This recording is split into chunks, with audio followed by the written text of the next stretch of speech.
Loving the Sub-2000. I just love it. Chugging away, 100%. It's accurate, super lightweight. You got to get down to that tube a little bit. It's not the most ergonomic cheek weld I've ever shot with.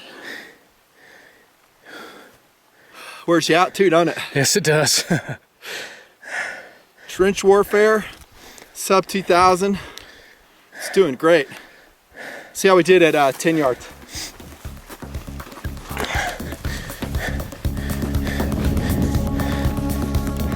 King of pain, Sub-2K.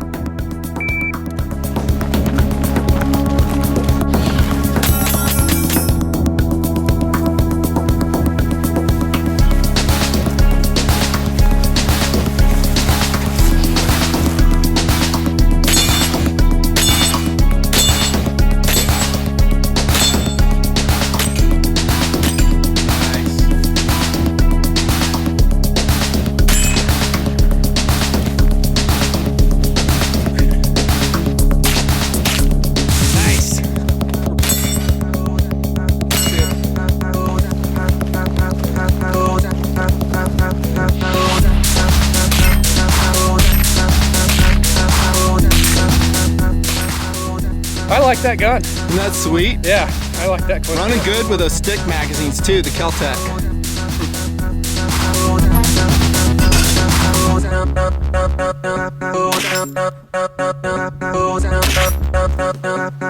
Still a beautiful day.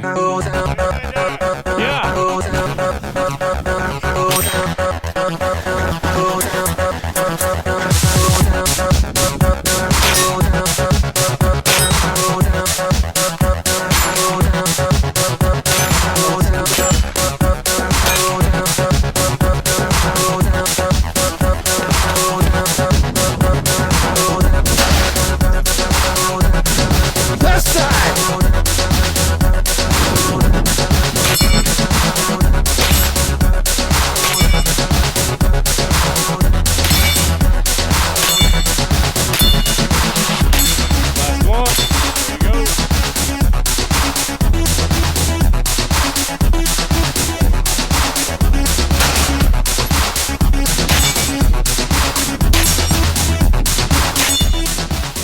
How you like the Sub-2K? Nice, nice. You really got to bury your cheek into the stock though to see the red dot. But You do. Really nice though. Really nice. I really like it. Yeah, maybe if the red dot was a little bit higher, it would help you. Big time.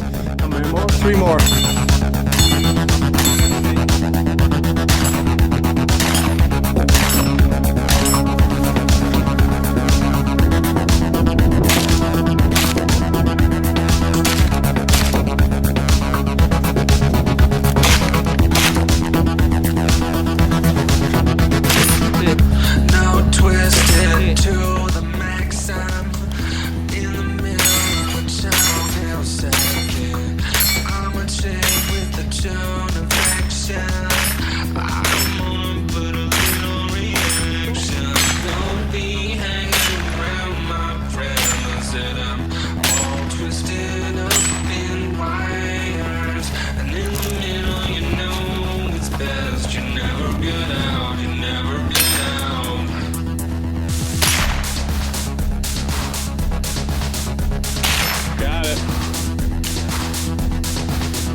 There you go. Nice. You're about. On the table, Kel-Tec Sub-2000 9mm chambering Glock version.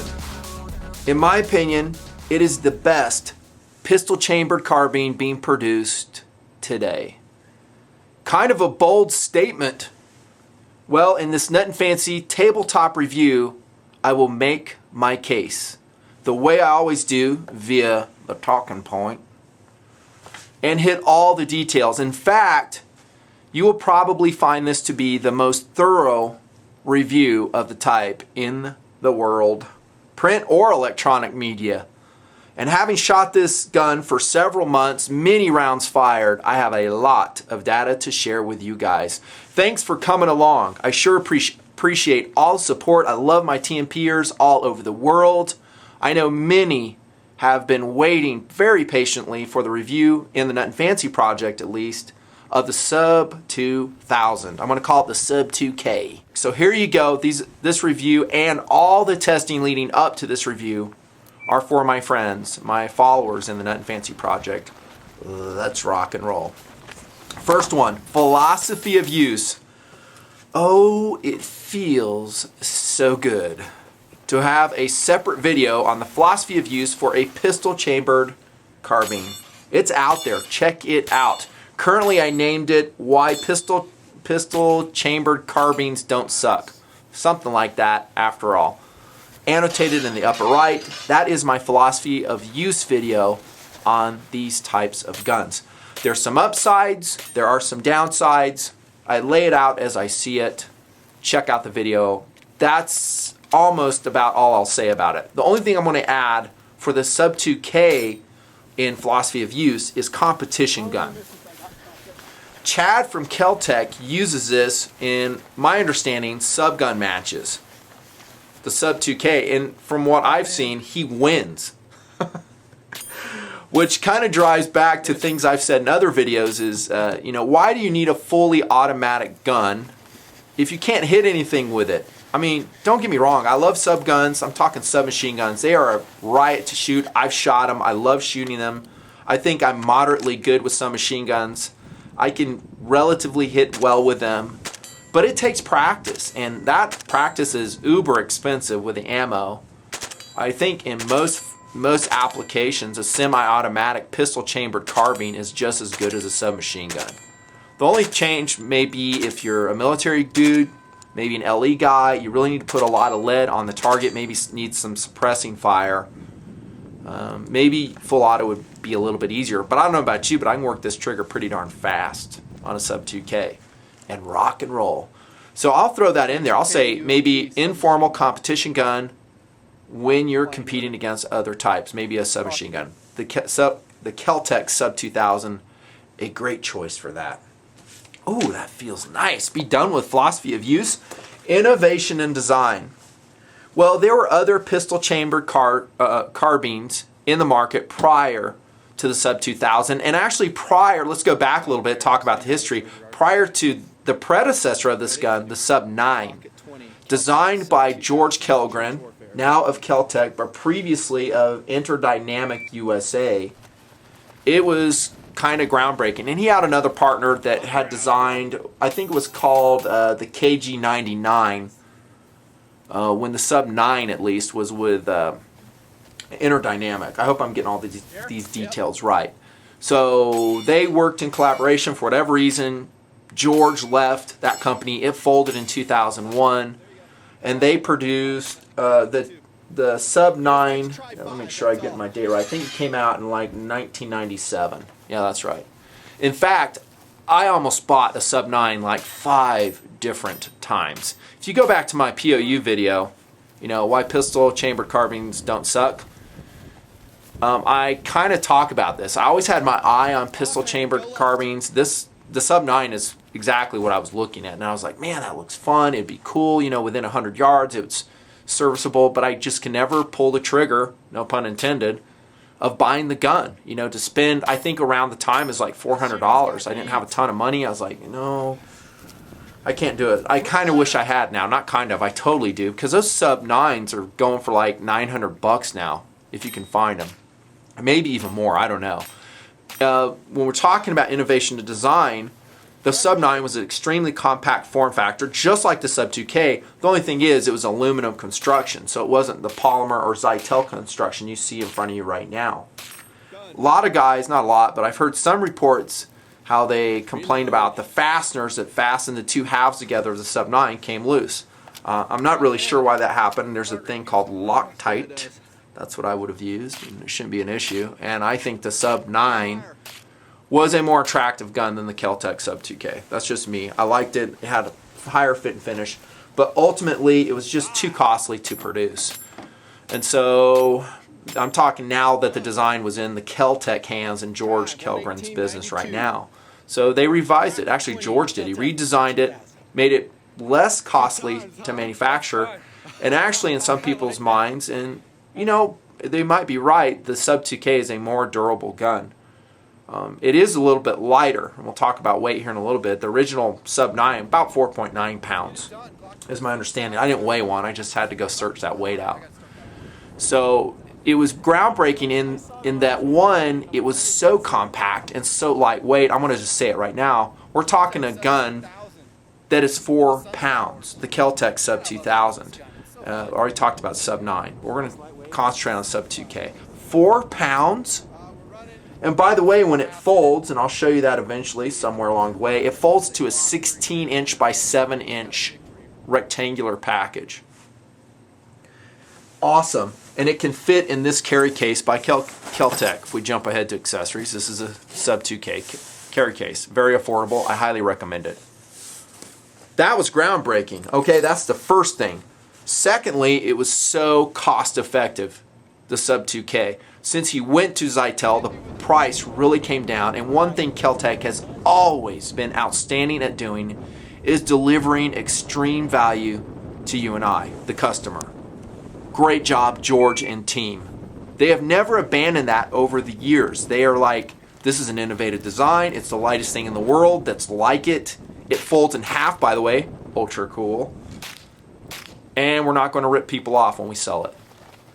Thank you, Kel-Tec. Innovation and design, amazing. That it would fold in half, and that the important components are made of very high quality steel. I mean, just amazing. I guess I can jump ahead to materials and quality. 4130 steel barrel. All the internals, of course, are steel. The non-stress components are made of Zytel. You know, big, ordnance steel bolt, good springs, the important stuff. Amazing. Portable and compact. There really hadn't been a pistol chambered carbine, or I'll just say PC like I did in the POU video, a pistol carbine for short. You guys know what I'm talking about. There hadn't been a PC like this previously. The Marlin camp rifle is out there, but it definitely was not that light or that compact. There were some AR-15 9mm chamberings, but honestly, in the 90s, the ones I shot were jamming left and right, and yes, I know is probably magazine related. There are some reliable ones running around now. But at this price point, you couldn't touch it. Could not touch it. The everyman's pistol chambered carbine, the Sub 2K. Also, safety. If a gun folds in half, it might, generate some safety issues in some people's minds. One, of course, you're going to have it unloaded. Let me go ahead and break it open right now. Pull this down. There we go. I'll take the magazine out of there just for the heck of it. This is a Sub 2K folding. Now, I have the Vortex Strike Fire red dot sight on top, so it's not going to fold all the way. I could remove that, and then it kind of would. I do have the rail on it. I'll talk about that. But there you go. Safety-wise, though, the gun cannot fire when it's folded. That's an ATF consideration, right? Nice safety. I mean, it's pretty simple. And by the way, the engagement recess is right there. Big old steel lugs that mate with each other. So when that thing closes, it does so precisely with repeatable zero. I probably forgot some stuff there, but we'll just leave it at that. Well, let me say this before we leave innovation design. The fact that the pistol grip houses the magazine, I think, is innovative. We see that in maybe some Gen 2 submachine guns, like the Uzi, or if whatever gen that is. And Kellgren adopted it for this gun as well. And there's lots of other guns that do that. I'm not saying that's like totally original, but for this design, it makes a lot of sense, and it contributes to an excellent, how's that for a segue? Weight, balance, and feel. I'm actually going to jump ahead. I already said 4 pounds naked. As you see configured, this Sub 2K weighs 5 pounds 13 ounces. That's with the Kel-Tec brand quad rail and the Strike Fire on top. And actually, this sling from KZ, that I weighed everything. 5 pounds 13 ounces. To me, that's still pretty darn light. The balance is excellent with the Sub 2K, even as it's configured right here with the rail. It is just super, super light. All the guys that fired this gun in the Nutnfancy project remarked about it, like how light it was. And I'm talking the one you see before you configured. I mean, can you imagine what they would have thought had they fired the regular one with a regular fore end on it? iron sights. And by the way, lurking in the background, in case you're wondering, High Point 995 TS. Competition to the Kel-Tec Sub 2K. Make some, actually I'll make it now, some comparisons. We're talking about weight, balance, and feel, right? I am. This is not a light gun. As much as I like the High Point 995 TS, this version, 6.6 pounds, you're talking about the weight, close to the weight of an AR-15 weapon system, or heck, for that matter, AK-47 system. And it's still a 9mm chambering. That is a big downside to this gun. Also, and I don't want this to be a review on the 995, we'll do that separately. I love the 995, but there are some serious hits that it must take. Look how thick the forend is. You know, it's very long overall length compared to the Sub 2K. It doesn't fold in half. It's definitely not as portable. The balance actually on the 995 is good. I didn't find that to be distracting to me at all. It doesn't fold though. Great job on the weight, balance, and feel. It just is superb for the Sub 2K. Materials and quality. We've been talking about it all along, kind of. Zytel mostly. I peeled off the front end on this, put a new quad rail on there. The rest we've discussed already. I think the quality on pretty much all Kel-Tec products is good enough. We're not talking second kind of cool, and you're not talking that with a Sub 2K either. In other words, you're not going to look at this and go, oh, check it out. Look how awesome that gun is. It's just gorgeous. This is a working gun. Okay, it's designed to work. It's designed to do what it does and be reliable, be tough, be a knockabout gun, just like most Kel-Tec products, and it does it very well. I wouldn't change the materials in the Kel-Tec. There is one change I hope I remember to tell you as we get to accessories. On we go. Reliability and durability. Well, the Kel-Tec Sub-2000 in the Nutnfancy project shot all kinds of rounds. Let me see. On the table tonight, I have a couple representations. Blazer brass, Blazer aluminum. Whoa! Nutnfancy, you shot aluminum out of there? Relax. Yeah, I did. Well, the manual says, I know what the manual says. It says it right here. Could cause malfunction during feeding. I think there's some internet hoopla about, you know, it'll explode in your face or whatever. I think that's overplayed. I like to test aluminum ammo. One, because it's cheaper. Number two, in the philosophy of use as a wilderness kit gun, I want to save every ounce I can, and if the gun can run aluminum ammo, I'm stoked. Yeah, I'm going to test it, because if it was 100%, personally, I'd probably be running aluminum Blazer ammo out of it. It was not reliable. No big surprise. The manual said as much. And yes, I understand that for blowback guns, pistol carbines, they work best with the expansion and release of brass cased ammo in the chamber. Yep. I'm on board with it. But I've increased my shooting cost to run that in the Sub 2K. And yes, to be honest, that is somewhat of a downside. It doesn't reliably run, and it's not manufacturer recommended to run aluminum cased ammo. Some guys just won't care about that. They're like, I don't care. Rock on. We'll pay 30% more on your ammo cost unless you reload. And that's probably the best route to take, but that's time and expense, like I've always said. Once we got past that hiccup, and that is the revelation, it wasn't really a revelation, the confirmation that it does not like aluminum case ammo. Oh, let me say this, it wasn't like totally unreliable. It was mostly reliable with aluminum Blazer ammo. I'm talking like 98% reliable with both hollow point aluminum case ammo, tested. This load right here, 115. Hollow points, and full metal jackets, 115. It was mostly reliable. Not quite. You know, is it the best ammo to shoot? No, it's not, obviously. Brass, pay the money. But once we got past that, pretty much near 100% reliability. Not quite 100%. There was a little hiccup. I forgot what it was. Here and there is when Crockett 20 and I were out with it, and I don't know, it just didn't fire. Oh, actually, now I do remember. It wasn't even the gun. It was because I'd accidentally, oh, and this is something you need to know. It's a ergonomic jump ahead. I'd accidentally actuated the safety. I just pushed it in about that much, and the gun wouldn't fire, and I thought it was a failure to fire. So watch that, Sub 2K owners. Make sure you don't accidentally. That's another reason why generally I disdain the cross bolt safety, because it can do that. I pushed it on, pulled the trigger. But other than that, we're talking awesome reliability.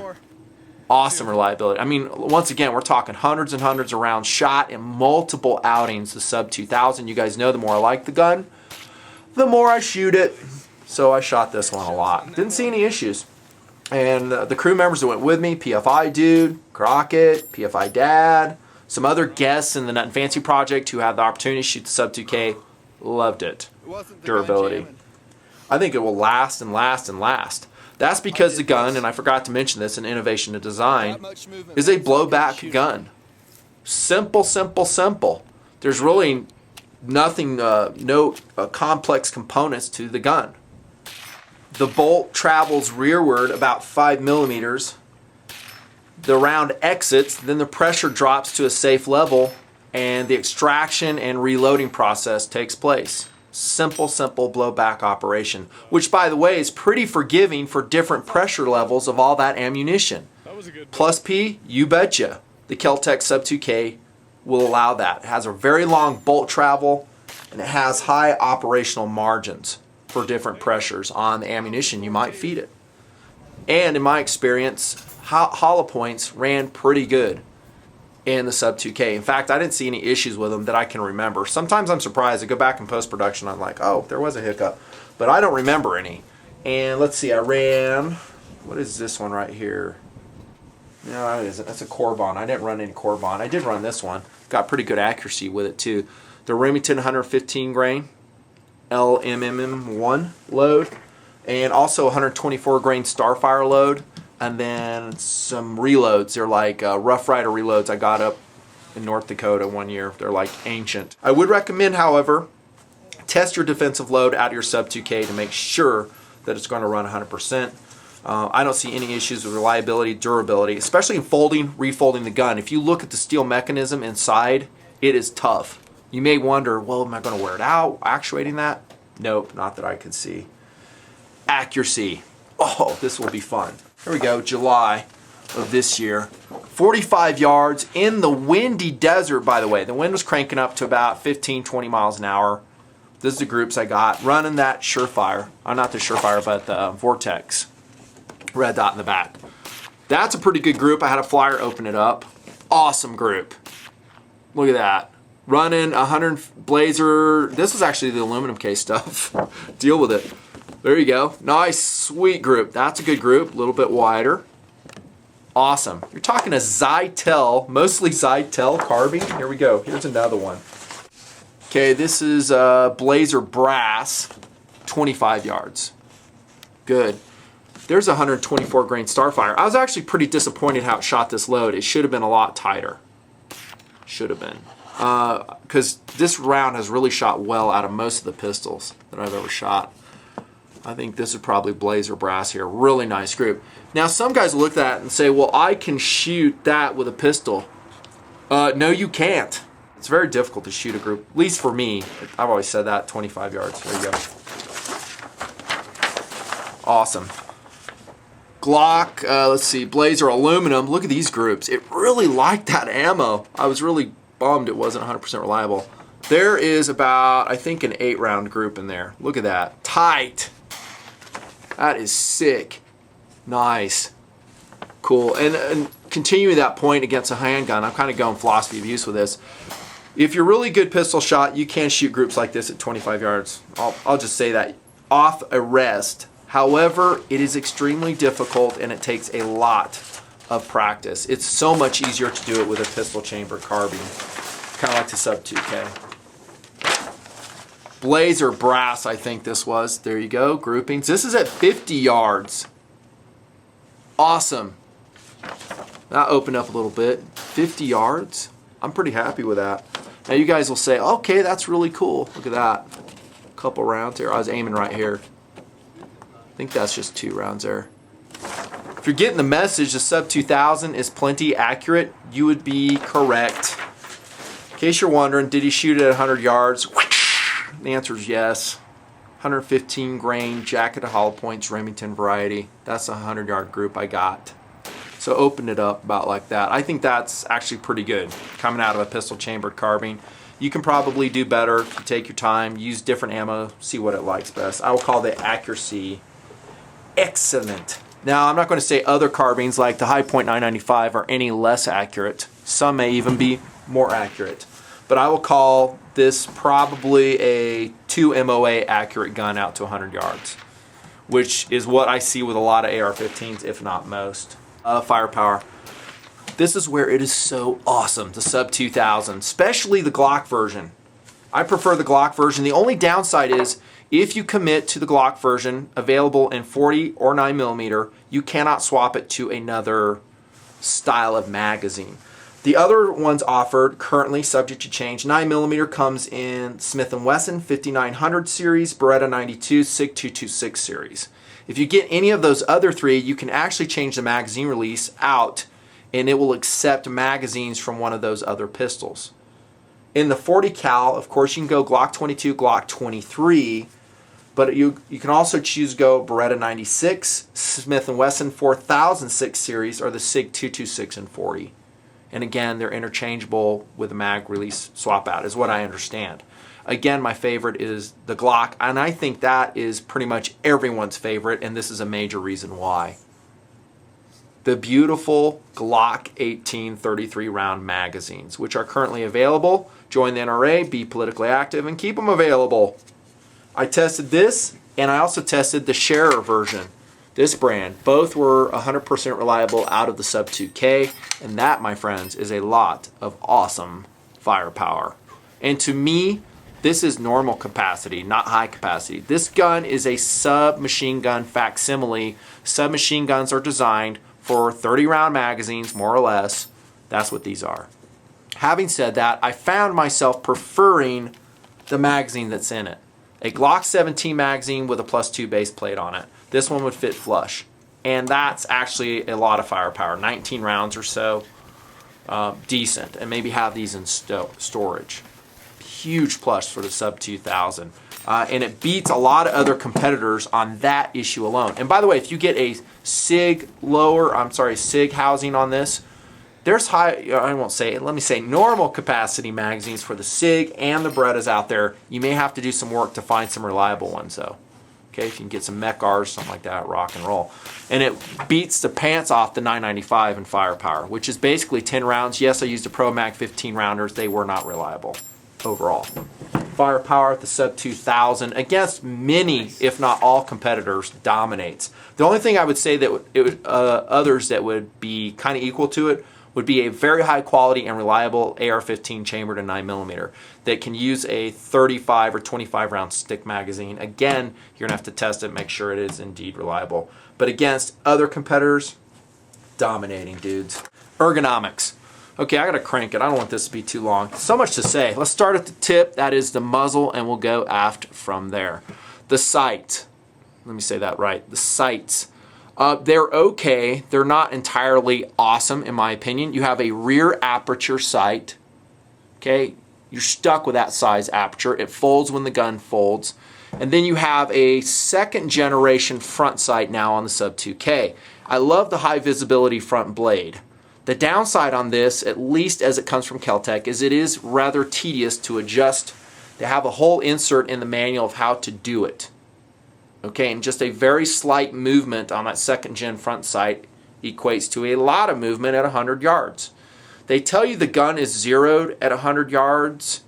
I wouldn't believe it. I would say a rough zero. I found mine more or less sighted for around 30 yards on the money.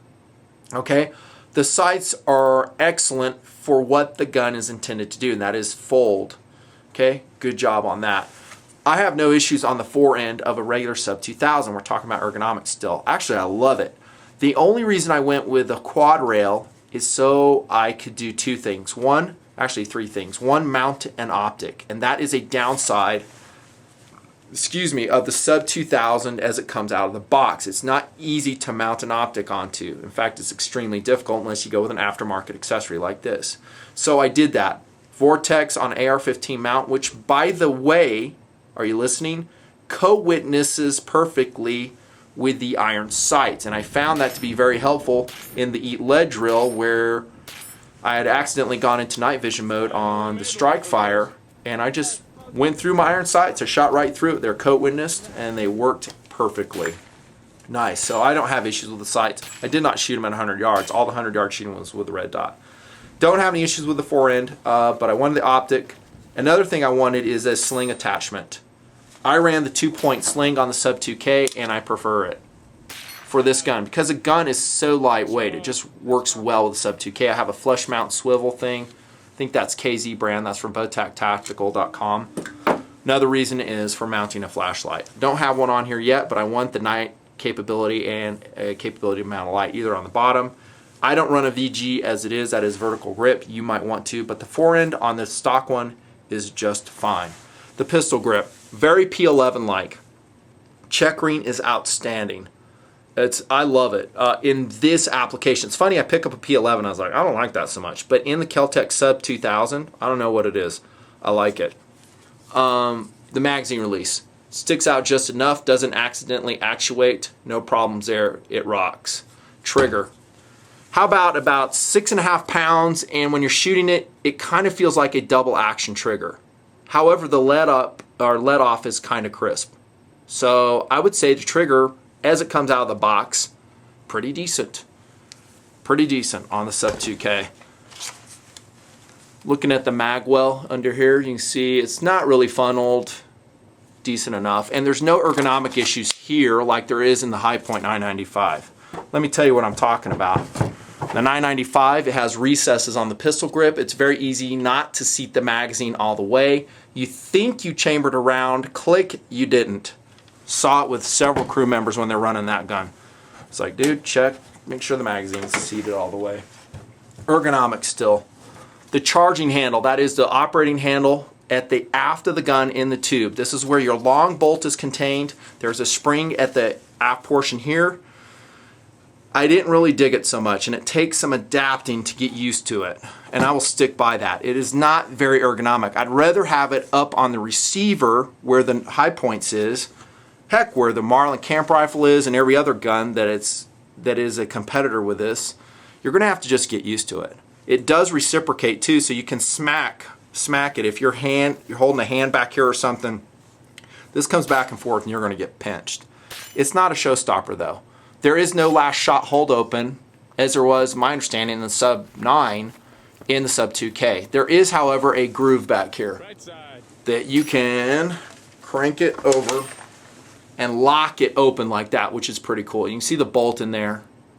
That's a urethane tube cover by Tactical Cool Products. I'll talk about that in accessories. Okay, so it's a little bit unusual. And you may have seen me in the drills, you know, I put it against my thigh or something to cock it. And the reason I'm doing that is to make sure I'm coming all the way aft and really chambering around against that very stiff spring. It has to be stiff because it's a blowback operated gun, right? There you go. That's the bolt. Really no big issues with that. The tube, however, produces some ergonomic concerns. You're going to have to you will find yourself having to get into it. A low cheek weld is what you're going to need with your Sub 2000. That's just the way it is. I find I put my cheekbone right here. Another reason I'm running that urethane tube cover, especially in the winter when it's, I don't know, 0 degrees outside. Get low on it. Some guys were complaining about that. Once they got used to it, they weren't complaining anymore. There is a lock that comes with a Sub 2K. You can see that brass portion there. When you fold the gun, you can actually lock the weapon together with a supplied key. That's not a feature I personally use. You might, depending on where you live. There's your butt pad. I find it to be a little bit slick. As an accessory, Kel-Tec offers an extension. If you're over 6 foot, I would probably try that. Chad from Kel-Tec says it sucks. I was going to try it, but they haven't been in stock for the last 3 months. Good job, Kel-Tec. Get one. I really wanted to test one and talk to you guys about it. Didn't. Usually, and I field stripped this and cleaned it tonight, so I took it off. Usually I'm running just athletic tape right here so it prevents it slipping on my shoulder. Okay, ergonomically speaking. There you go. Pretty simple. One thing I really love about, there's several things ergonomically overall I love about the Sub 2K. Check out the width. Even with the quad rail, and you can take these side rails off and make it even more narrow, like the stock forearm. Very light, very fast into action. The swing speed of the Sub 2K is simply amazing because it is so light and compact. Ergonomics, just great. Length of pull, by the way, if I didn't mention it, pretty short. If you're wearing LBE, some body armor, you'll probably like it a lot. If not, or if you're short-statured, you may like it a lot. If not, like me, you're just probably going to have to learn to deal with it. Ergonomically speaking, operation, I already talked about the charging handle, the safety. It's really a pretty simple gun. The folding feature ergonomically, I think, works great. You know, just pushing down, I got to get some leverage on this, like that, to fold it. Simple Simon. Great ergonomics overall. Field strip, maintenance, simplicity. I'm not going to do it here. I will roll in a couple pictures. And this is probably a good time to talk about the awesome manual that comes with the Sub-2000. I got a crank. The manual is just excellent. This is how you make a manual. It's small and compact, so it doesn't take up a lot of room. Has all the key points. Has very easy to understand diagrams. The writing is excellent. It's clear and concise. Shows you all the parts you need to be shown, and then it talks about the field strip in very straightforward fashion. There you go. Basically, it just entails, you can see all the parts there, popping this retention pin out that is retained. All you do is push it out. You don't have to take it all the way out. You take this end cap off, pull out the recoil spring, then you pull out the bolt. Done. Fold the gun in half, and then you'll clean the barrel that way. Bring in a toothbrush in here, clean the bolt. Actually, not the bolt. The bolt will be extracted, but the interior of the fire control housing, which I did tonight. This was filthy, by the way. Done. That's all you do. I recommend probably running a synthetic lubrication on your bolt after you've cleaned it all. I'm running Sub-2000 on there right now. Don't overdo it, but a good coating over it. Anywhere there's shiny metal, you probably need some more lubrication. Again, it's just simple as can be. The field strip and maintenance on the Sub-2000 is just simply amazing because it rocks. Not all Kel-Tecs are that way. SU-16 accessories. Man, there's a lot to talk about with accessories, and that is the outgrowth of the Sub-2000 being such a successful design. Okay, I'm going to start off with a criticism though, and here it comes. The only thing I can really say bad about the Sub-2000 is that the muzzle is not threaded. Hear ye, thread the muzzle, Kel-Tec. Okay, you should extend the barrel even just, I don't know, a half an inch, thread it, put an end cap on it, that way it is suppressor ready, flash hider ready, and we would all be so happier. So that's just my data point right there. I've never heard anybody complain about it, but I'm complaining about it now. It should be threaded. That being said, Kel-Tec offers some excellent accessories. They're all reasonably priced for the S2K. You're looking at one right here. I've talked about it. It's about $100. The aluminum fore-end. You can get it with or without the side rails. It's up to you. It attaches to the barrel. It doesn't really free float because it does attach to the barrel, but it is open on the end cap for cooling. There is another rail out there for it. It's from Red Line Precision. It is an indexing fore-end. It allows you to rotate the fore-end even with an optic and still fold the weapon. Very cool, and it's also very expensive. Not very, but more expensive. About $167 with a couple rails on it. Okay, and it is cool. And they also make a really cool front sight for it that is AR-15 style that you can readily adjust for windage and elevation. I'm still talking Red Line Precision. Not cheap, but usually super high quality stuff never is. Okay, so you might want to check that out. Other things offered by Kel-Tec, they have a different scope mount, which looks rather hokey. Sorry, it does. They have a short Picatinny rail that attaches to the front of the polymer fore-end. I hear good things about that. It's only $21. Scope mount, by the way, was $53. The compact fore-end, I don't know much about that, but that would be a compact polymer fore-end, kind of like the SU-22. They have a sling, not recommended. I would go with a regular tactical sling. This KZ, by the way, about $15. Totally worth it. Love it. Quick adjustable. The soft case I showed you, $29. The stock extension that's never available, that's $12. Spare mag holder, $27. Price is subject to change. Availability subject to change. Good job, Kel-Tec, for offering great accessories. And there's probably some more aftermarket stuff out there that I'm going to be forgetting. For instance, Aztec offers an aluminum trigger for around $30. A quad rail for around $100. Why would you need an aluminum trigger? One thing I forgot to mention ergonomics is there is some sponginess to that Zytel trigger. Generally, I hate those Zytel triggers. I've always said that. Kel-Tec Sub-2000, no different. Lots of accessories to choose from. Oh, and let me give a shout out to Tactical Cool Products. Great job. Love the urethane cover. The only downside is it may rotate and block this notch for retaining the bolt handle back. Okay, but it is nice. It fits simply on there. That's a win. I recommend it. Also, they have this plastic bolt or charging handle cover. This was easy to install as well. They're very inexpensive. I'll put their website in the upper right. I did, during the whole testing phase, run... It fell off the table. Let me grab it. Sorry. This right here, recoil spring buffer. I ran it the whole testing phase. I generally liked it, and to be honest, I really didn't even shoot the gun without it. So I don't have a comparison. Does it work? Does it not work? I did read a lot of good things about it, and people loved it. It is very inexpensive. It's just basically some, closed cell sponge stuff with a washer on it. And it did not, in my estimation, affect negatively so the reliability of the Sub-2K at all. The one thing that's bad about it, though, is, and this is why I was charging the gun the way I was, there is no distinct feel when you come aft with the operating handle. You don't really feel that you've come all the way aft, and so you really got to put a lot of leverage on it. And also, it will not come far enough aft with that buffer in there to lock into that recess. So those are some things that I would probably lead me to say maybe no on that, if you're wondering my opinion. There you go. Accessories. I got to press. Value. Are we there yet? Yeah, we are. Value is rocking. The way we're going to prove that is look at the alternatives. Okay, maybe not the high point 995. That is an amazing value, and that's one reason I love the gun so much. I mean, that's going to run in around 200, 275, depending. Maybe 300, depending on your dealer or if it's used or not. But 6.6 pounds, only 10 rounds reliable. Not super awesome. The Beretta CX4 Storm, 5.7 pounds. It does have a last shot hold open. Thumb hole stock, which I absolutely detest, $800 or so. That's way expensive.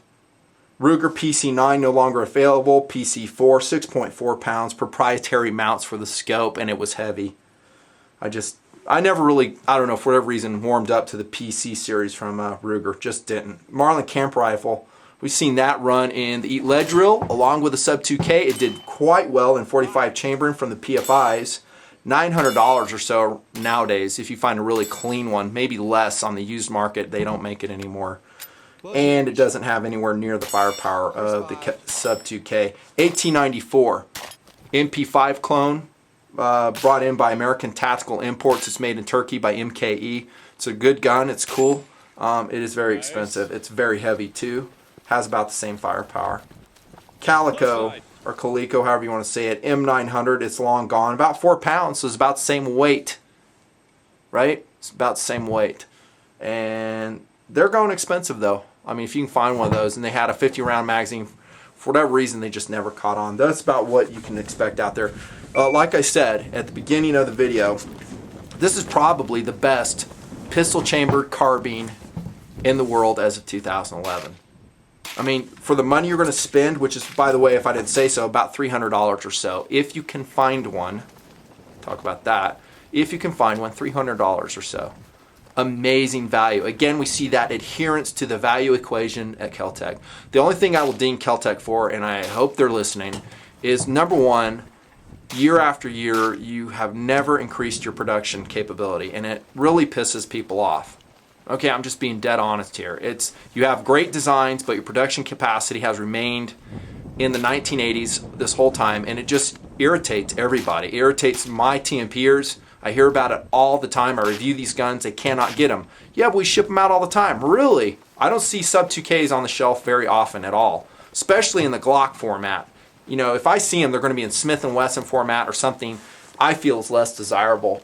They need to get on the stick, increase the production capacity without sacrificing quality.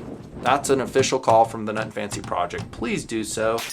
Occasionally they have quality problems at Kel-Tec. It's just the way it is. I don't think Sub-2K is part of that. I think it's such a well-established and proven design over there. They've got all the bugs worked out on it. Kind of unlike some of their newer designs, PMR, that are having issues. But they need to get their quality control squared away too on a lot of those designs. Don't let bad barrels go out. Don't let bad extractors go out. Get some QC going. Put Chad in charge. That's what you should do. Put Chad in charge. He'd get a handle on that, I guarantee. Track record is awesome. We're almost done. On the Sub-2000, it really is awesome. The only way I could have given it a better test, guys, is to go to maybe have participated in the Battle of Fallujah.